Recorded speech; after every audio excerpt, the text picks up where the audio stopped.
নামৰ এজন ল'ৰা আছিল। ৰাজু বহুত চঞ্চল আছিল আৰু সি গাঁৱৰ ফালে অহা যোৱা কৰা ছোৱালীবোৰক জোকাই ফুৰিছিল। এদিন দুজনী বান্ধৱী পিংকি আৰু চুমি সেইফালেদি গৈ আছিল। তেতিয়াই ৰাজুৱে সিহঁতক দেখিলে আৰু জোকাই সিহঁতক ক'লে, আৰে দুয়োগৰাকী বান্ধৱী কোনফালে যোৱা?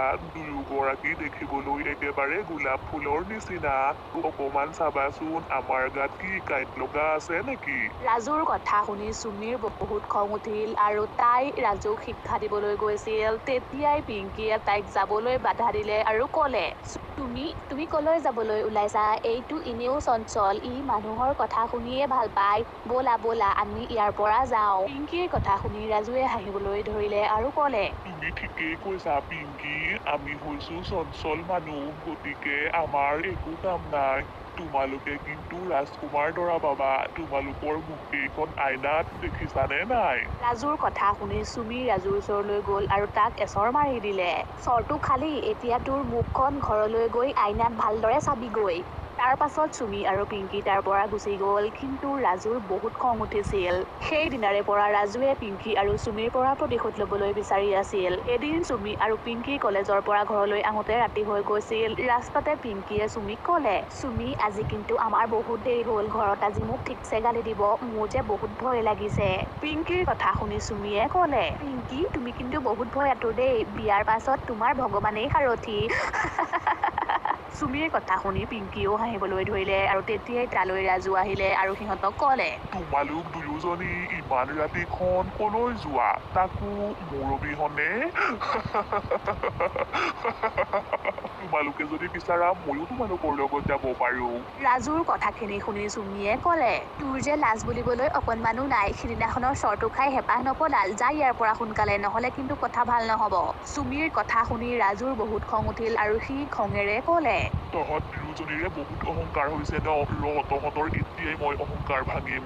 সেইটো কৈ ৰাজুৱে হাতেৰে ইংগিত দিলে আৰু তেতিয়াই তালৈ ৰাজুৰ দুজন বন্ধু মদন আৰু কমল আহিল আৰু সিহঁত দুয়োজনে পিংকি আৰু চুমিক ধৰি ল'লে আৰু ক'লে, ইহঁতক আজি ধৰিলো, এতিয়া কোৱা ভাই, ইহঁত দুয়োজনীক আমি কি কৰিম? ইহঁত দুয়োজনীয়ে তোমাক বহুত দিগদাৰ কৰিছে ন? কৰিবলৈ কি আছে, ইহঁত দুয়োজনীকে মাৰি পেলোৱা।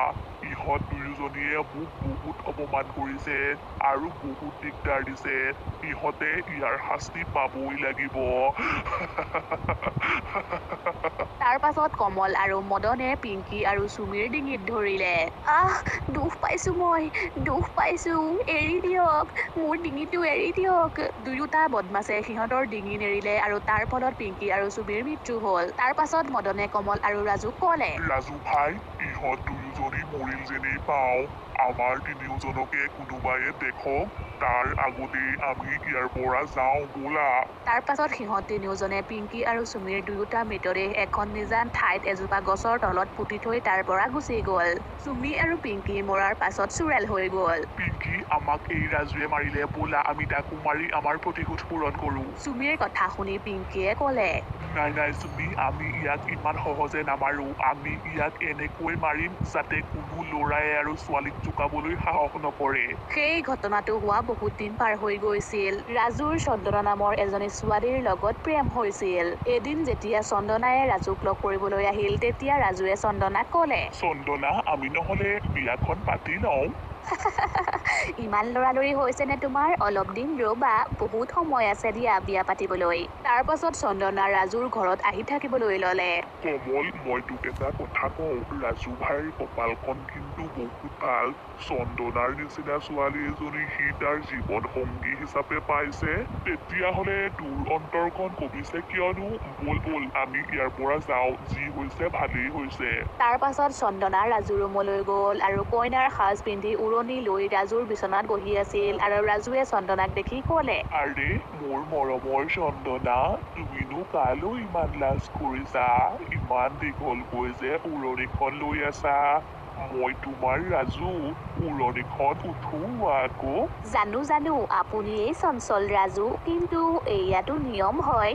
চন্দনাৰ কথা শুনি ৰাজু চন্দনাৰ ওচৰলৈ গ'ল আৰু চন্দনাৰ উৰণিখন উঠাই দিলে। উৰণিখন উঠাই দিয়াৰ লগে লগেই ৰাজুৱে চিঞৰিবলৈ ধৰিলে আৰু ৰাজুৰ চিঞৰ শুনি তালৈ মদন আৰু কমল আহিলে আৰু ৰাজুৱে সিহঁতক ক'লে, মদন আৰু কমল ইয়াত চুৰেল আছে। চন্দনা কলৈ গুচি গ'ল নাজানো মই। ৰাজুৰ কথা শুনি মদন আৰু কমলে হাঁহিবলৈ ধৰিলে আৰু কমলে ক'লে, ৰাজু ভাই তুমি হবলা বিয়া পাতি ক'ব নোৱাৰা হৈ গ'লা। এইয়ানো কি চন্দনা বৌ তোমাৰ ওচৰতে বিচনাখনতে বহি আছে দেখোন। চন্দনাও ৰাজুৰ ওচৰলৈ গ'ল আৰু ক'লে, ৰাজু তুমিও যে আৰু এজনী ছোৱালী ওচৰলৈ আহোঁতেই ভয় খাই গ'লা।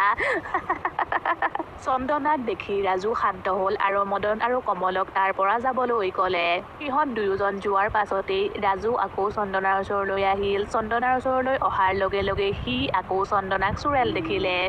আৰে এইজনী দেখোন চুৰেল। কমল আৰু মদন এইফালে আহা আৰু মোক বচোৱাহি। ৰাজুৰ চিঞৰ শুনি মদনে কমলক ক'লে, কমল আমি শুই থাকোগৈ ব'লা। ৰাজু ভাই বিয়া পাতি পাগলহে হ'ল হবলা। আজি ৰাতিটো যোৱাৰ পাছতহে ঠিক হ'ব যেন লাগিছে। সিফালে ৰাজু ভয়তে অচেতন হৈ গ'ল। পিছদিনা ৰাতিপুৱা চন্দনা ৰাজুৰ ওচৰতেই আছিল আৰু ৰাজুৰ চেতনা ঘূৰি অহাৰ পাছত চন্দনায়ে ৰাজুক ক'লে, আপুনি কিন্তু বহুত এলেহুৱা দেই। ইমান দেৰিলৈকে শুই আছে, এতিয়া গা পা ধুই লওক গৈ, মই খাদ্য যোগাৰ কৰোঁগৈ। কিন্তু ৰাজুৱে চন্দনাক লৈ বহুত ভয় খাই আছিল, সেইবাবে সি একো মাত নিদি গা ধুবলৈ গুচি গ'ল। এইবোৰ মোৰ লগত কি হৈ আছে বাৰু? কোনোবা সময়ত চন্দনাক চুৰেল দেখা পাওঁ আৰু কোনোবা সময়ত ছোৱালী। এনেকৈ হ'লে দেখোন মই পাগল হৈ থাকিম। তেতিয়াই তাৰ পিছফালে চুৰেলজনী আহি ৰ'লহি আৰু সি পিছফালে ঘূৰি চুৰেলজনীক দেখি চিঞৰিবলৈ ধৰিলে আৰু ক'লে, আপুনি কোন হয় আৰু মোৰ পিছা কিয় কৰি আছে? মোৰ পিছা এৰি দিয়ক। কিন্তু চুৰেলজনীয়ে হাঁহিবলৈ ধৰিলে আৰু ক'লে, মই তোৰ এনেকৈ পিছা নেৰো। তোৰ মৃত্যুৰ পাছতহে মই তোৰ পিছা এৰিম। সেইটো কৈ চুৰেলজনী তাৰ পৰা গুচি গ'ল। ৰাতি কমল আৰু মদনে ঘৰত মদ খাই আছিল। তেতিয়াই কমলে মদনক ক'লে, মদন ভাই মই কিন্তু এটা কথা বহুত বেয়া পাইছো। ৰাজু ভাইয়ে কিন্তু সেই ছোৱালী দুজনীৰ লগত বহুত বেয়া কৰিলে। এতিয়া যদি সেই ছোৱালী দুজনী ভূত হৈ আহে তেতিয়া কি হ'ব? তয়ো যে আৰু কি কথাবোৰ কওঁ আৰু মদৰ নিচাতে যি কথা কৈছ। ভূত প্ৰেত বুলি একো বস্তুৱেই নাথাকে। তাৰ পাছত দুয়োজনে আকৌ মদ খাবলৈ ধৰিলে। তেতিয়াই তালৈ দুয়োজনী চুৰেল আহিলে আৰু এজনী চুৰেলে ক'লে, কোনে কৈছে ভূত প্ৰেত নাথাকে বুলি? চা ময়েই ভূত হয়। সেইটো কৈ দুয়োজনী চুৰেলে মদন আৰু কমলক মাৰি পেলালে আৰু সিহঁতক মৰাৰ পাছত পিংকি চুৰেলে চুমি চুৰেলক ক'লে, ইহঁত দুয়োটা বদমাছকতো মাৰিলো, কিন্তু ৰাজুক কেনেকৈ মাৰো? তেতিয়াই তালৈ চন্দনা আহিল আৰু চন্দনাক দেখি সিহঁত দুয়োজনী বহুত সুখী হ'ল আৰু চন্দনাক ক'লে, চন্দনা তুমি বহুত ভাল হয়, তুমি আমাক বহুত সহায় কৰিলা।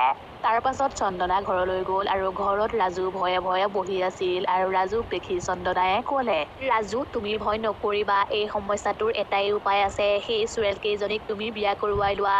যেতিয়া সেই চুৰেল কেইজনীয়ে তোমাক স্বামী মানি ল'ব, তেতিয়া আৰু সেই চুৰেল কেইজনীয়ে তোমাক একো নকৰে। ৰাজুৱে চন্দনাৰ কথাটো শুদ্ধ বুলি ভাবিলে আৰু সি চুৰেল কেইজনীক বিয়া কৰোৱাবলৈ সাজু হ'ল। পিছদিনা ৰাতিপুৱা দুয়োজনী চুৰেল ৰাজুৰ ঘৰলৈ আহিল। ৰাজু তইতো এইটোৱেই বিচাৰিছিলি আৰু এইটোৱেই হ'বলৈ গৈ আছে। চা আমাৰ তিনিওজনীৰে বিয়া হ'বলৈ গৈ আছে।